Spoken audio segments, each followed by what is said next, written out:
and welcome back to the basement. So I teased last week that I was going to make a video about making a set of change gears for the Atlas 618 lathe. The joke went, look, I bought a whole set of change gears for the Atlas 618 lathe. All I have to do is get them out of there. And that is the truth. Gear making is really not as onerous and difficult as a lot of people assume it is. Now, one of the most time-consuming parts of cutting these change gears is the actual cutting on the dividing head, where for a 64-tooth gear, you have to cut a gear, clock the gear 1/64th of a rotation, lock it down, cut, move, lock, repeat, cut, move, lock, repeat 64 times. And we need two 64-tooth change gears. It's easy to imagine how that would be time-consuming. However, you can greatly save some time if instead of cutting a single gear at a time, if on your gear cutting arbor, you stack multiple thicknesses of gears, so that for every pass you're cutting 1, 2, or 3, or 4 gears with a single pass. You still have to rotate it and lock it and cut it 64 times. But when you're done, you haven't created a single gear, you've created 2 or 3 or 4 gears, whatever the case may be. So my plan is to stack gears at least 2 deep on the gear cutting arbor, so that for every gear that I create, I'm creating at least 2 gears. For some of the gears I create, I'll go ahead and create up to 4 gears. Because for a full change gear set, there are 2 each of the 64, and there are 2 each of the 32. So I want to create 4 of those with a single setup. Why am I creating a double set of change gears, you ask? Well, it's simple. Because I'm going to sell one. This aluminum cost me 20 bucks. I can't just be blowing 20 bucks on random sheets of aluminum. But if I turn this sheet of aluminum and this leftover sheet of HDPE into an extra set of change gears that I can sell to somebody on eBay, half the going rate, then yeah, I get my 20 bucks back. And I get to have fun doing it. So, we'll get started by creating the gear hub. You may have noticed the unusual shape of the hole in the factory gear. It has a hole for a 1/2-inch diameter shaft and 2 1/8-inch keyways on opposite sides. The keyways are there so that the gears can be combined together onto a single hub shaft, also called a hub bushing, to produce a combination gear. Combination gears are commonly used as part of a gear train in order to change the speed of rotation from an input speed to a predetermined output speed. So for instance, if you had an 8-tooth and 16-tooth combination gear, if you put input onto the 8-tooth gear, then the output from the 16-tooth gear will be twice as fast, but have half the torque.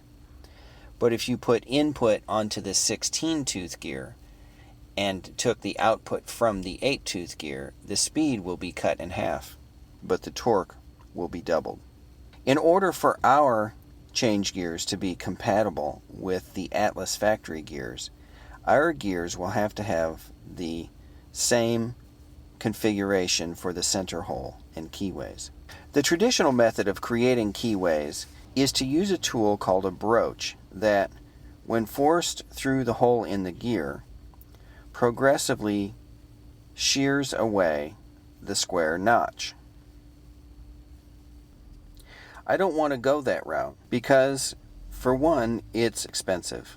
A keyway broach is at least $30. Number 2, it's time-consuming. Cutting 2 keyways in what will be something like 30 gears will take a long time. And number 3, it's tricky. These gears have 2 keyways that have to be precisely opposite of each other, or the hub bushing won't be able to slide in. So I have devised a method of cutting both the center hole and the 2 keyways in just a few operations while the blank is being cut out on the mill. It takes advantage of the fact that my mill has a DRO, so I can accurately locate the centers of both the center hub hole and the centers of what will be the two keyways. So as part of the process of trying to cut out the gear blanks quickly, I made this 1/2-inch mandrel to go up in this hole saw, so that what I can do is drill the center hole and these two side holes. These are actually 3.5 millimeters of these side holes that are going to later act as keyways. So I can load the blank up in the mill, center drill all three of these spots, drill all three of them through at 3.5 millimeters, come back to the center, using the DRO, of course, to be precise about where this is all going.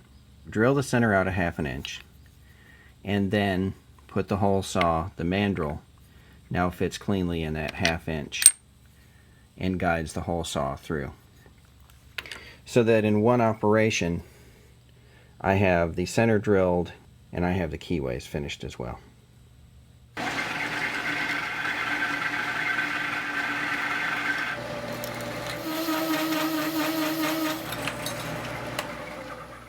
Gear blank drilled and broached.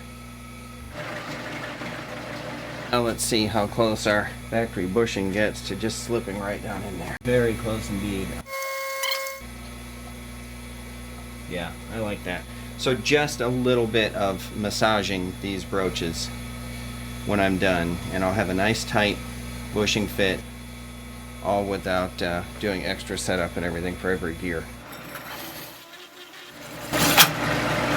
Gear blank number 2.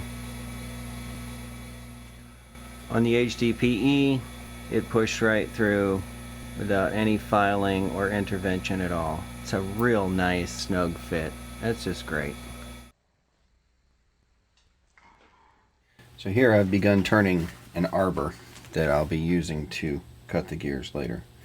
So this shaft will be exactly 1/2 inch, and then from 2 inches and over it will be threaded. So this arbor will hold up to 4 gears at once. The idea being that I can cut multiple gears at the same time on the mill, save some time. And if I need to cut only a single gear, then I can develop a spacer to put between the nut and the gear to allow it to hold. This end has already been turned down to exactly 5/8, which is the size of the chuck on my homemade dividing head. I actually did a bunch of rough turning and then stopped because the part was quite hot, and of course I wasn't getting an accurate measurement. So it's been sitting overnight, and I'll resume now and bring this down to 1/2 inch. First run, I'm taking off 50 thousandths.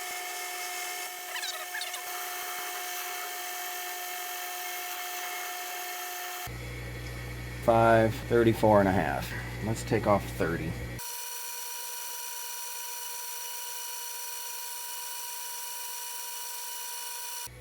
Two under. Right there, I'm 2 under. So that's just gonna have to do. Now we just need to thread 1/2 inch coarse thread from the 2 inch point and out. Okay, so I've just turned the threaded portion down to 492. I'm going to set the box for 13, which is here in center. So sliding gear goes in, and the knob goes to the center. Okay, so I have the compound set to 29.5 degrees. I have the tool bit straight with the thread angle gauge. So now this gullet I'm going to turn down to 420. 432. 2, 4, 6, 8, 10, 12. Alright, there's my gullet. The lathe for back gearing.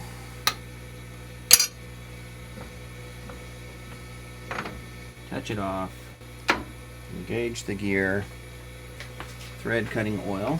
First we'll do a scratch pass.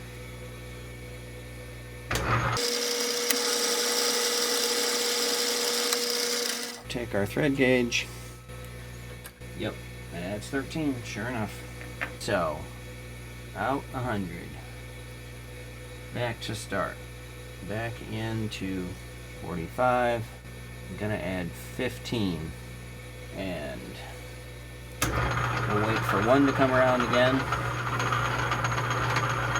Here comes one. Engage.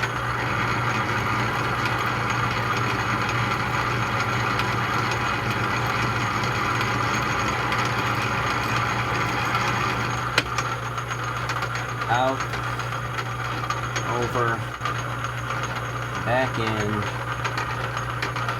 add, and engage.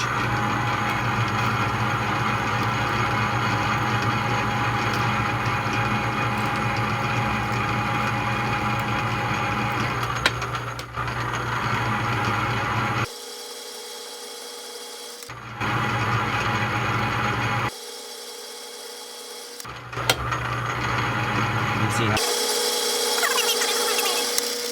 we're very close to that gullet now, so we're just going to try a 1/2 inch nut and see if it spins on. It's still a little tight, so out, over, back in.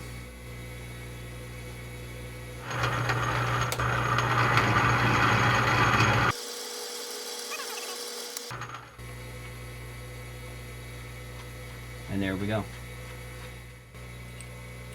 Here's a look at the finished arbor. 5/8 on this end, 1/2 inch. So digging in my junk drawer, I found a couple pieces of stainless that the one on the left was already this length and the correct bore, so it's just literally pre-made for what I need.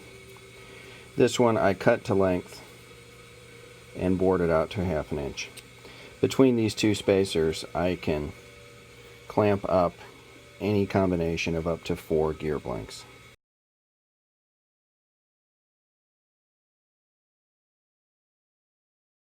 Alright, so having finished creating our gear hob, having finished creating a gear mandrel, it's time to create our first actual gears. I have 4 blanks mounted up on this mandrel. For the 64 tooth gear, the Atlas 618 came with 2 64 tooth gears. So if I'm going to make a complete set, then I need 2 out of aluminum and 2 out of the HDPE. So for the remainder of the gears, I will only have 2 blanks mounted up each time. But this first time, we'll start with 4. Looking at the definition of a 24 pitch gear, we find that a 64 tooth gear of 24 pitch should have an OD of 2.75 inches.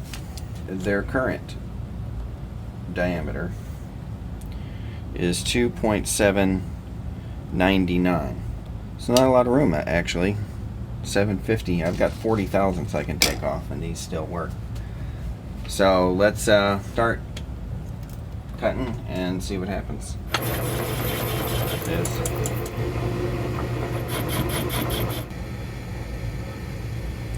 $2.790.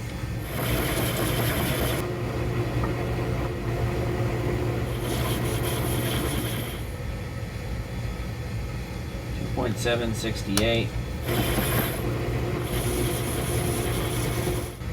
Yeah, $27.50. So I have my shop built dividing head set up in the mill. I have a 64 tooth dividing wheel in it. I have the pointer installed and leveled so that I can see that line nice and clean. And of course I have our arbor with our gear blanks installed over here. So the next thing we need to do is we need to get the center line of the cutter centered on the center line of the arbor. The way to do that is to touch off on the top and then move down half the thickness of the blank plus the distance from the touch off to the center of the cutter. Yeah, it is straight up 500. So we need to go, once we've touched off, 1.375 down plus 500 down. And move our cutter down 1.875.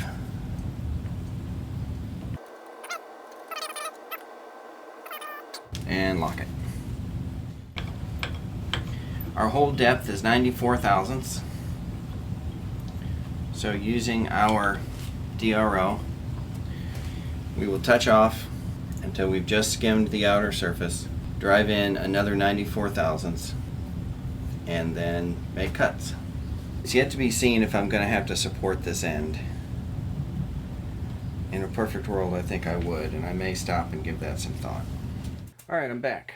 I have this big hardened 2-inch pin that I've been keeping forever, but that end is drilled for a 3/4 inch coarse thread bolt.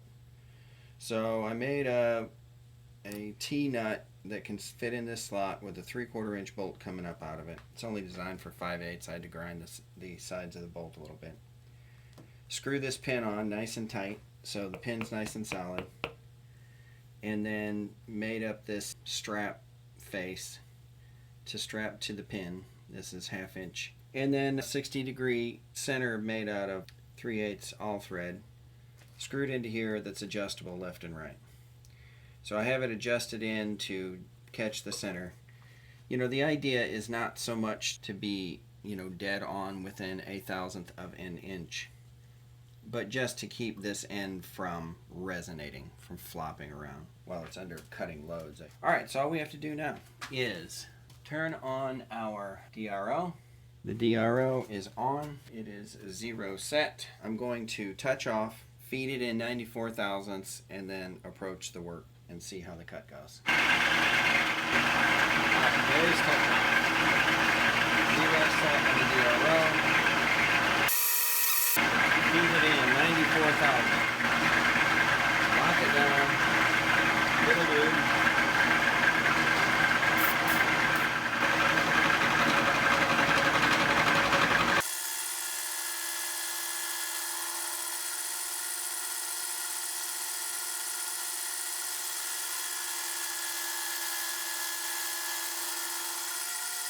Let's increment it.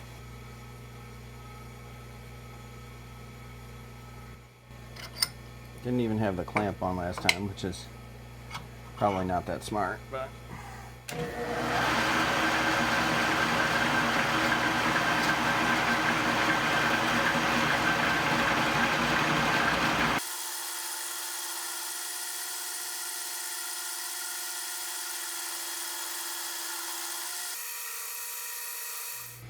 and you can see right there how it's cutting out the profile of a gear rack. Alright, 62 more times. Alright, so there we are, a quarter of the way around, and I think I like it.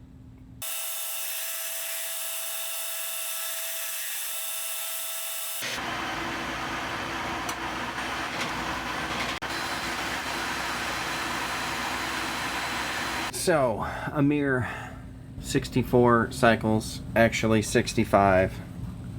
So one note to make to myself is to make a pencil mark where I begin, so I can be certain of when I've made it back around to where I began, because that's harder to ascertain than you might at first assume. So I'm pretty sure I've gone around 65 times. I might have even gone 66 times. Anyway, there it is. The first set of 4 gears cut. Started with the worst, which is to say the highest tooth count, the 64s. And I will next get these gears cleaned up to the proper thickness profile.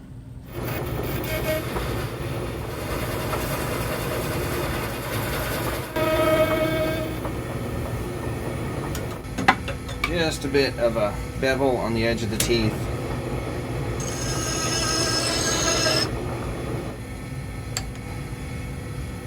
To be gripped by the 3-jaw.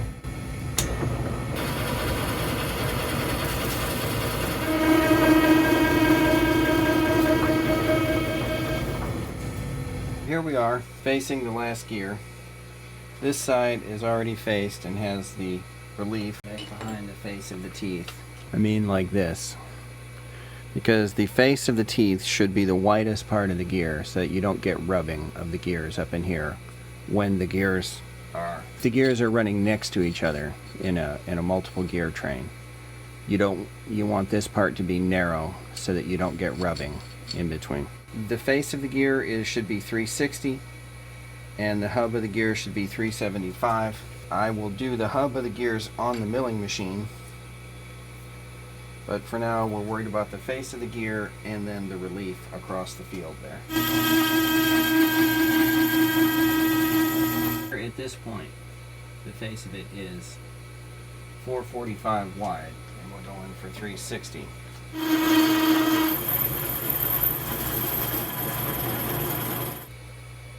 401. 41 more.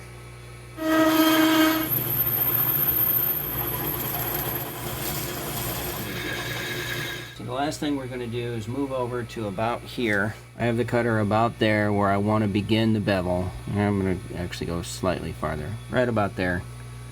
To begin the bevel, loosen up the carriage. Bring it in a little bit. Something like that.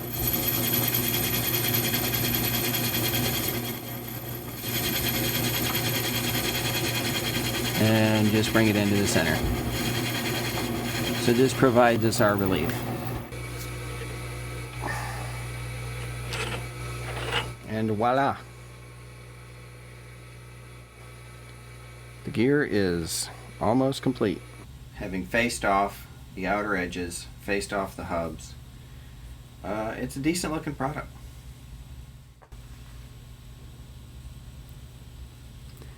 They mesh nicely with each other. They mesh nicely with the factory gear.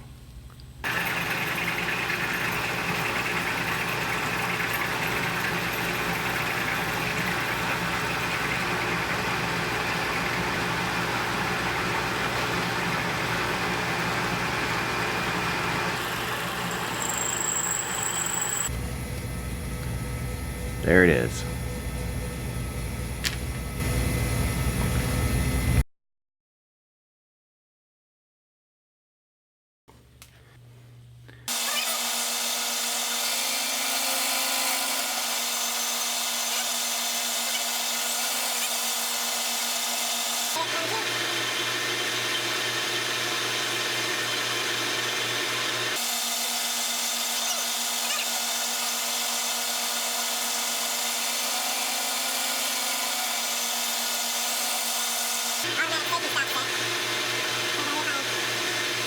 Of course, the most important part of the auto feeder is that it allows you to drink your coffee while you're waiting.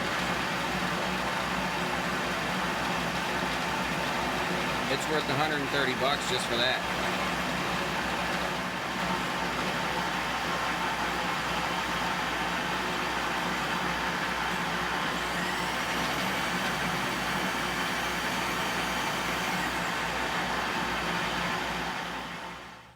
And there you have it. Little deburr and cleanup, but 2 20-tooth gears. So, following the chart, on the first gear, I'm supposed to put a 64-tooth gear and a spacer. There is the first one. Then the next one, I'm making a 40 by 20 combination gear with the smaller gear to the inside. So a 40-20 combination gear, and then a 56-tooth gear goes on the lead screw. This gear is just being a spacer right now. It's just keeping the distance between the nut and that back gear. We have a 64, a 40 on the outside, a 20 down inside, and a 56 on the lead screw. Configured according to the chart. It told me to do 14. It tells me which gears I need. Let's see what it does.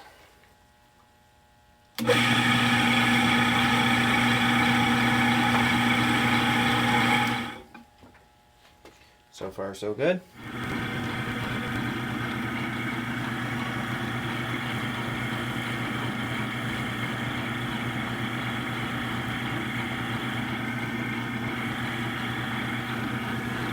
And when the line comes around, go.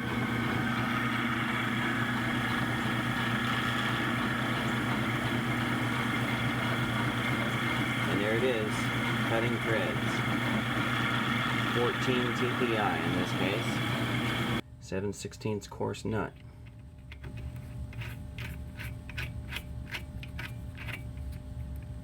Not a bad fit.